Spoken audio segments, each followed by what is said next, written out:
são os nossos companheiros desde o início da jornada do homem na Terra. Estamos falando dos animais, é claro. Hoje iremos juntos examinar essa relação de um ponto de vista mais amplo, muitas vezes esquecido. O programa Transição aborda o tema A Espiritualidade dos Animais.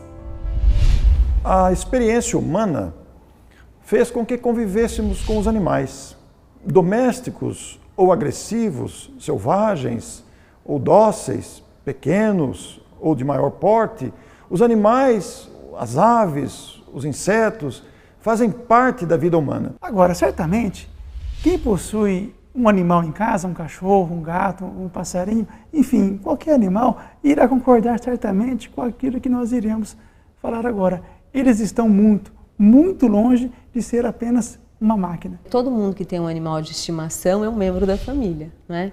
E quando se diz o animal tem alma, é legal a gente buscar na codificação. Então, no Livro dos Espíritos, Kardec já indaga os espíritos. Olha, os animais têm alma? E os espíritos respondem. Ele pergunta, ele é mais elaborado, né? Ele diz, os animais têm uma inteligência que em alguns momentos até pode, essa inteligência permite uma certa liberdade a eles de ação. Partindo desse princípio, existe algo além da matéria, né? E os espíritos respondem, sim, existe algo e que sobrevive à morte. Então, mostra pra gente que isso é uma realidade. Ele vai um pouquinho mais além e ele pergunta, olha, então a inteligência do homem, a inteligência do animal emanam do mesmo princípio? E os espíritos respondem que sim, só que no homem essa inteligência já passou por uma evolução, uma progressão, e que nós temos a possibilidade de uma inteligência raciocinada, um diferencial diante da natureza, diante dos outros reinos. Em relação a essa pergunta 597 do Livro dos Espíritos, existe um caso lindíssimo vivenciado por Chico Xavier. Em carta de próprio punho endereçada a Vantuil de Freitas, então presidente da Federação Espírita Brasileira, este caso está relatado no livro Testemunhos de Chico Xavier de Sueli Caldas Schubert. Chico conta a Vantuil de Freitas que José, seu irmão a desencarnar, lhe deixou recomendado cuidados para com o Lorde, um cachorro de que eles gostavam muito. E diz o Chico que o Lorde ainda viveu muitos anos, mas depois, nos últimos momentos, ele foi ficando adoentado até que desencarnou. E no momento do desencarne, Chico vê o seu irmão José, já desencarnado, vir acolher nos braços a figura espiritual do Lorde. Então esse caso é muito bonito e ele confirma a resposta da questão 597 do Livro dos Espíritos. Sim, os animais têm espírito e que sobrevive à morte do corpo físico. Segundo o Livro dos Espíritos, ao desencarnarem os animais, eles não permanecem na erraticidade por longos períodos, porque um espírito errante é alguém que tem livre-arbítrio, que tem a possibilidade da reflexão, que vai avaliar suas escolhas, vai avaliar a sua existência e as suas novas possibilidades. Como um animal ele não tem o livre-arbítrio, né, ele não tem esse raciocínio continuado que difere de nós, ele não permanece muito tempo. Os animais têm a estrutura espiritual que Kardec faz uma distinção no Livro dos Espíritos, como espírito com E minúsculo, ao passo que quando ele se refere ao espírito já do ser humano, ele se refere com E maiúsculo. Então, o espírito do animal, a necessidade dele de reencarnar rapidamente faz com que a espiritualidade que governa e trabalha junto a esses animais os reencaminhe imediatamente, de uma forma geral, né, para que eles voltem e continuem seu processo evolutivo ao longo da sucessão das espécies biológicas. No Livro dos Espíritos, questão 599 e questão 601, nós podemos extrair desses dois itens esse conceito, que os animais evoluem através da vivência do processo encarnatório. Inclusive, nesses dois itens consta a seguinte pergunta: os animais podem escolher a espécie em que desejem reencarnar-se? E a resposta é negativa, não. eles não têm o livre-arbítrio suficientemente desenvolvido para escolherem a espécie em que preferissem reencarnar. Esse critério ele é utilizado pelos espíritos zoófilos que cuidam das reencarnações dos animais. Então os animais também evoluem através do processo encarnatório, assim como nós no estágio de seres humanos. Os animais têm alma e evoluem pelo processo da reencarnação, isso é fato. Nós aprendemos dessa forma e acreditamos nisso. A diferença é que os animais, eles têm uma alma e têm individualidade. O que eles não têm é consciência e muitas pessoas confundem esses dois termos. Ter consciência de si é saber onde eu estou, o contexto, o meu estágio evolutivo, isso é ter consciência de si e do meio. Os animais têm individualidade, quer dizer o quê? Quando eles desencarnam e reencarnam, existe a possibilidade, inclusive, do dono reconhecer aquele animal que já conviveu com ele na reencarnação anterior do próprio animal. Chico tinha um cachorrinho que se chamava Dom Pedrito. E esse cachorrinho morreu atropelado. O Chico, como era muito afeiçoado aos animais, sofreu muito. Mas passou-se algum tempo, o Chico ia andando pela rua e vinha um cachorrinho, um filhote de cachorro, acompanhando os seus passos. Ele não deu muita importância, mas Emmanuel chamou a atenção dele e disse: Chico, pare e olhe para o cachorrinho. Ele disse: por quê? E Emmanuel respondeu: é o Dom Pedrito que está voltando para você. Então o Chico pegou o cachorrinho, levou para casa e pôs o nome de Brinquinho. Então, segundo esse relato do Divaldo, que fez pessoalmente a mim, o Brinquinho é a reencarnação do Dom Pedrito, ambos cachorros do Chico, que lhes dedicava muita afeição. Quem é que não nota a gratidão de um cão, a fidelidade de um cão, a saudade que os animais demonstram de seus donos, de seus proprietários, a resignação que muitos animais já demonstram, o carinho espontâneo, a saudade, a afabilidade, a doçura, a gratidão, são sentimentos que os animais já são capazes de expressar. Os animais têm ou não têm mediunidade? Essa é uma outra questão. Já na Revista Espírita de Kardec, nós encontramos informação que tanto Kardec se preocupou com esse assunto que ele foi discutido várias vezes na Sociedade de Estudos Psíquicos lá em Paris. A mediunidade animal tem até um capítulo no Livro dos Médiuns que trata exclusivamente desse tema. Olha só, Kardec já, no século XIX, já tinha essa preocupação. Mediunidade nos animais, médium é um intermediário, consciente ou inconscientemente, entre o mundo físico, o mundo material e o mundo espiritual. Ora, os animais, eles não têm essa possibilidade, por exemplo, de uma manifestação inteligente, uma psicografia, uma psicofonia. Então, essa palavra médium, eu no meu ponto de vista, não se encaixa aos animais. Então, é claro que os animais não iriam psicografar, não iriam vocalizar uma psicofonia, mas como nós podemos focalizar a mediunidade de efeitos físicos, neste caso, sim, nós podemos entender que os animais podem ser impressionáveis à influência dos espíritos. No Livro dos Médiuns também, Erasto traz um texto muito inteligente, muito interessante, que ele diz que os animais têm a percepção, sim, de espíritos. Então, eles podem ver, ouvir, podem ter aqueles terror súbito, sabe aquele animal que, como os cavalos, que empinam diante de um obstáculo invisível, que pode ser um espírito, pode ser vários espíritos, mal intencionados, que os assustam. Então o próprio Erasto já declara que os animais são sim seres que sentem a presença dos espíritos. E também por vários relatos que nós temos na literatura espírita e na cultura popular, nós acabamos admitindo sim a possibilidade de que os animais podem ver, podem ouvir, podem sentir a presença de espíritos. Agora o Transição dá uma paradinha para o intervalo e já volta.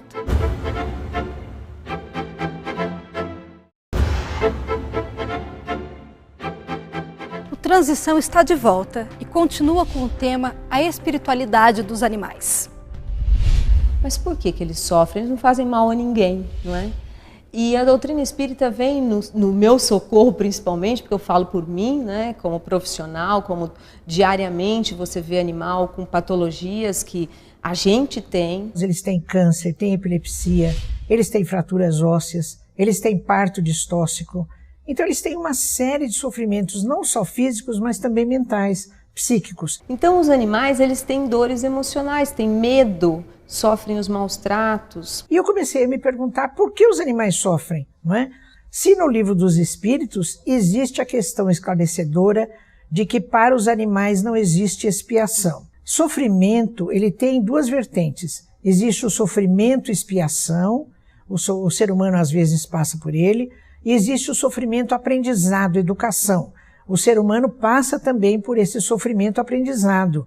E os animais passam pelo sofrimento que é aprendizado, que é educação. Então, quando a gente pensa no sofrimento do animal, eles certamente não estão submetidos, como a gente já falou, à lei de causa e efeito. Não tem expiação. Então, Emmanuel, em uma página psicografada por Chico Xavier, e que se intitula Animais e Sofrimento, ele esclarece o seguinte: quando nós vemos um animal sofrer e ficamos muito incomodados com isso, nós temos que nos lembrar deste detalhe.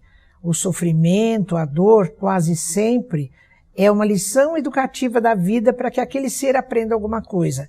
E ele nos informa o seguinte, a título de exemplo: que mal terá praticado o aprendiz ao se sujeitar aos rigores da escola? Eu fico pensando o seguinte: quando a gente pega o nosso filhinho pequeno num dia frio, chuvoso, e faz essa criança levantar da cama e leva para a escola, nós estamos causando a essa criança um certo sofrimento, pelo menos um grande desconforto. Então, se a gente perguntasse para a criança: você quer ir para a escola, você quer ficar dormindo? A última opção dele seria ir para a escola, mas a gente pega a criança e leva para a escola. Por quê? Porque nós sabemos que ele tem que aprender através da escola e depois de outros mecanismos no lar e na sociedade, as lições que a própria vida oferece a todos nós, para o crescimento, para a maturidade. Então, o sofrimento, o que nós chamamos de sofrimento, o que nós chamamos de dor, são lições da escola da vida que vêm em todos nós, seres humanos e seres animais, que estamos matriculados na escola da vida, que vem nos trazer novas oportunidades de aprendizado. Nós, seres humanos, nós podemos, infelizmente, treinar animais como cães para ataque, independente da raça. Esses cães, então, treinados para ataque, podem matar até as pessoas, podem matar outros animais. Ou seja, houve uma superexcitação mental. Já sabendo que os animais, cientificamente, têm raciocínio, pensam, têm consciência, aquilo fica gravado no seu corpo espiritual, também chamado perispírito. Bem, se ele aprendeu o lado agressivo, ele também tem que aprender o outro lado, o lado bom da vida. Então pode ser que em outras vidas, em outras reencarnações, ele tenha um outro papel para fazer. Em vez de ser um animal para ataque, para a morte, ele vai ser um animal para servir como um trabalho, como um cão-guia, ser um cavalo que vai ajudar no trabalho. Há cerca de 40 anos, mais ou menos, na França e na Inglaterra, os terapeutas começaram a notar que crianças que tinham problemas psíquicos, problemas de relacionamento, quando levados a parques, elas acabavam tendo atitudes de sorriso, de alegria, quando viam animais, quando se aproximavam de animais. Isso deu origem a uma série de procedimentos que começaram a utilizar a proximidade de animais no assim chamado tratamento. Isso resultou no que durante um tempo foi chamado de zooterapia. Quando falamos de terapia assistida com os animais, é exatamente isso. O animal é um terapeuta, é um coadjuvante, é um profissional animal que vem ajudar os seres humanos. Um exemplo clássico, muito conhecido por nós brasileiros, é a ecoterapia. É o trabalho que nós fazemos com cavalos e com pessoas com alguma deficiência. O treinador com esse cavalo, ele auxilia a evolução desse cavalo. Essa individualidade vai ficar mais evoluída, né? Essa alma desse cavalo. E conforme o cavalo, o trote do cavalo, o andar do cavalo e a criança, o adulto sentada nele, e eu fiz isso, né, com essa consciência, você trabalha com a neurologia, todo o teu cérebro é trabalhado, então existem avanços. Ou seja, a natureza mostra que nós não somos só os seres humanos presos a só nós mesmos, nós temos que ter essa relação com os animais de uma forma benéfica. Nós temos que colaborar também com a evolução dos animais, é uma responsabilidade nossa, como nossos irmãos menores. Então, hoje isso está sendo revisto, porque não é sem ônus que os animais participam dessa forma de tratamento, não é? Por exemplo, estudo feito em cães pela doutora Hannelore Fuchs, que é uma veterinária e também psicóloga que trabalha com esse assunto aqui em São Paulo, ela acabou notando que os animais, os cães, eles ficam numa espécie de constrangimento, porque eles são levados a vivenciar várias vezes por semana, às vezes, situações de muito pesar em crianças que estão sofrendo, em pacientes que estão sofrendo. E também vários indivíduos relacionados a ONGs que tratam desse assunto começaram a perceber que os cães morrem mais cedo. Então, os animais não é sem sofrimento deles que eles acabam participando desses programas. Então, isso está sendo revisto com cuidado para que os animais continuem, sim, favorecendo o tratamento dos seres humanos, a questão afetiva do estabelecimento da harmonia do ser humano, mas também com menos ônus para os animais, porque nós temos que entender que nós temos que buscar uma vivência harmônica entre seres humanos e animais. Mas quem tem animais em casa sabe, se você propiciar condições, a evolução dele é muito expressiva. Então tem cães, por exemplo, que o olhar, você fala, nossa, mas parece que ele sabe pedir, ele expressa, porque o sistema límbico já é um campo de emoção, então os animais sentem. Felizmente, a mentalidade humana já desenvolveu esse aspecto de cuidar dos animais, de tratá-los com carinho, de alimentá-los, de cuidar de sua saúde. Quanto a ciência veterinária, por exemplo, quantos estudos e progressos já não efetuou no cuidado com os animais. É um progresso na humanidade. Em contrapartida, nós temos o outro extremo. Pessoas que, às vezes, por capricho, ganham ou compram um animal e depois se cansam dele e os deixam pelas avenidas, os abandonam, ou pior, os maus tratos. Descarregam toda a sua raiva, toda a sua frustração no animal. Então nós precisamos tomar muita cautela e as pessoas se perguntarem, quando eu vou conviver com esse animal, qual é a minha motivação real? É para que ele me atenda numa deficiência, me sinto sozinha, então ele vai ter que vir para preencher uma frustração minha, uma dificuldade, ou é para atender um capricho, ou é para descarregar minha raiva. Então eu preciso tomar muita cautela, porque o objetivo real, verdadeiro, seria auxiliar no progresso daquela alma em evolução que se encontra no estágio animal. Portanto, novamente, quer ter um animal? Primeiro, pesquise, procure orientação com o médico veterinário ou com pessoas que já cuidam com qualquer animal que você também quer ter. Continuamos com o nosso tema de hoje logo após o intervalo. Não saia daí.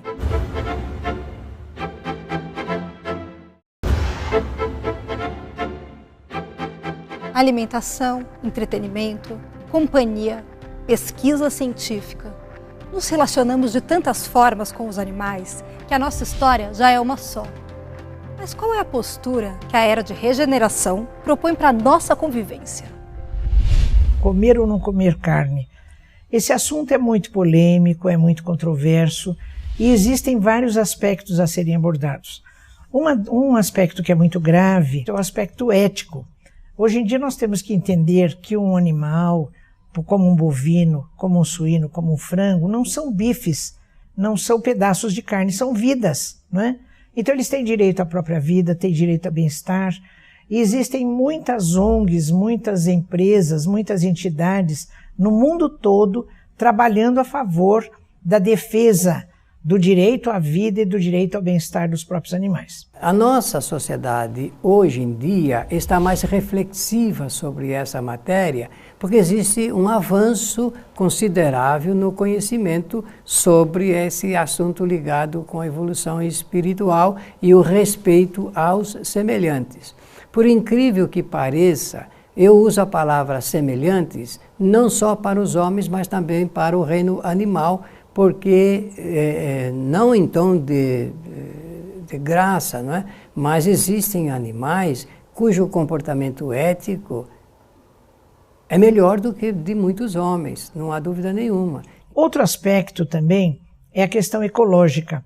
Nós sabemos que parece que 1/3 da poluição atmosférica ela vai por conta das emanações gasosas que emanam dos animais, particularmente dos bovinos.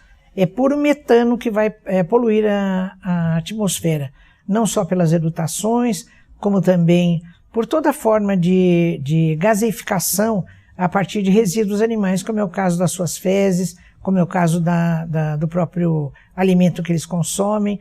Então, os gases emanados daí acabam poluindo a atmosfera. E ainda nessa questão ecológica, nós temos que ver também que as matas brasileiras, elas são destruídas, são derrubadas para se formarem pastos. Grande parte da floresta amazônica ela já foi destruída para a formação de pastos. Então, os ecologistas costumam dizer que o planeta não aguenta mais criar boi, porque a média brasileira de criar boi no pasto é de 1,5 hectare de área por boi. Então, é muita superfície de planeta para se criar um boi. Na questão alimentar, que é outro aspecto, eu tenho informação de que se você pegar 1,5 hectare onde você criaria um boi aqui no Brasil e plantar qualquer outra coisa, feijão, milho, soja, qualquer alimento, você vai ter uma conversão alimentar mais favorável do que se você criar um boi e extrair dele alimento. Então nós temos que rever todos esses aspectos e chegar à conclusão de que nós temos outras formas de alimentação do que não nas indústrias da morte, como refere Alexandre para André Luiz em Missionários da Luz, capítulo 4. Alexandre diz assim: a inteligência humana, tão fértil na busca de tantas conquistas tecnológicas, já teria condições de recorrer a outras fontes de proteína para alimentação humana que não nas indústrias da morte. Então, André Luiz, neste capítulo, e o seu mentor Alexandre, eles nos convidam a uma nova postura para que nós possamos nos alimentar sem o sacrifício da vida dos animais. Só que nós temos algumas necessidades que ainda são básicas e algumas experiências às quais a nossa memória atávica está ainda retida. E a gente não se desgarra assim desses hábitos alimentares de uma hora para outra. É preciso preparação, além do conhecimento, preparação. Nós não devemos mudar o hábito só por causa desse sentimento profundo, não. É preciso que haja a possibilidade de nós suprirmos todas as nossas necessidades e carências alimentares. É preciso, hoje já existem estudos bastante interessantes sobre o balanceamento da nossa alimentação, então é preciso tomar um pouco de cuidado para não generalizar aquilo que ainda não deve ser generalizado, porque muitas pessoas ainda necessitam desse sistema alimentar. Agora, aqueles que puderem já por conhecimento e por terem uma outra estrutura, por poder complementar, suplementar essas necessidades alimentares, que possam seguir respeitando, porque seu pensamento é o respeito aos animais, então que realmente isso possa ser explicitado corajosamente. Mas nós não devemos fazer nenhum trabalho que não seja ainda de um esclarecimento bem racional, muita racionalidade nesse assunto, porque senão nós podemos trazer grandes prejuízos para as pessoas também. Até hoje nós vimos com pesar que o ser humano tem uma relação com os animais, uma relação de subjugação, de dominação e mesmo de exploração. Porque os animais são considerados coisas, né? Coisas sem alma, coisas sem sensibilidade, sem inteligência. E hoje nós sabemos que eles têm inteligência, eles têm espírito, eles são espíritos encarnados. Então eles têm uma série de atributos, inclusive sensibilidade, eles sofrem física e mentalmente, então eles precisam ser respeitados. Então nós temos que buscar uma relação de harmonia da vivência do ser humano para com toda a natureza, e na natureza incluindo esse trato com os animais. Aonde existe um ser, existe vida. O patrimônio não é nosso exclusivamente. Não somos nós que iniciamos. A vida, o patrimônio da vida devemos ao Criador. Uma vez que nós sabemos disso, nós respeitarmos essa individualidade e tomarmos o cuidado de não humanizarmos ou querermos humanizar os animais. Existe uma longa distância entre uma coisa e outra. Então, auxiliarmos no progresso evolutivo do animal é maravilhoso. Se nós fazemos isso com nós próprios, que existem professores em tantas escolas que auxiliam os alunos a se alfabetizar, a se educar. Existem pais que cuidam que os filhos evoluam, amigos que cuidam para que a evolução seja uma troca. Por que o animal não estaria inserido nesse processo? Então nós podemos sim auxiliar no progresso e na evolução dos animais que estão ao nosso redor. O que existe hoje, infelizmente, é que muitas pessoas tentam tratar os animais como se fossem pessoas. E aí vai uma longa distância. No livro Gênese da Alma, de Carl Schutel, existe um capítulo em que ele faz um chamamento em favor dos animais. E, em resumo, ele diz o seguinte: vós que vedes luzes nestas letras que traçam a evolução espiritual, tende compaixão dos pobres animais. Sede piedosos como com eles, como é piedoso para conosco nosso Pai Celestial. Aos animais idosos, deem o repouso, aos animais doentes, deem remédio, aos animais que convivem com você, deem carinho, deem companhia, deem afeição.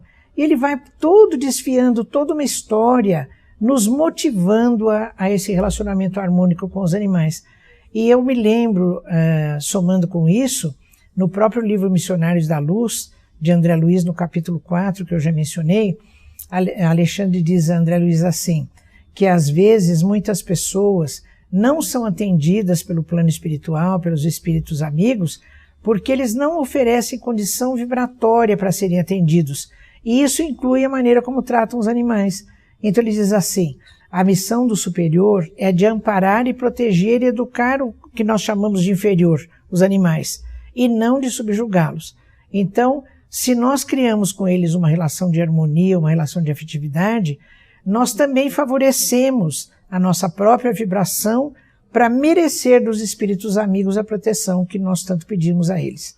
Então, o nosso Pai Celestial, através dos mentores espirituais, através dos amigos espirituais, ele põe à nossa disposição a proteção, o auxílio, a orientação, mas desde que nós possamos merecer este auxílio na medida em que nós oferecemos aos nossos animais, aos animais que convivem conosco, também a misericórdia, a afeição, a compaixão, o respeito e, quando pudermos, o amor. Chico Xavier sempre teve um amor muito grande com os animais. Ele falava que se não fossem os animais, ele desligaria dessa terra, porque a função dele era os livros e que se não tivesse nada para segurar, ele iria embora. E os animais têm esse papel muito importante na vida de Chico Xavier, que trazia novamente a ele à Terra.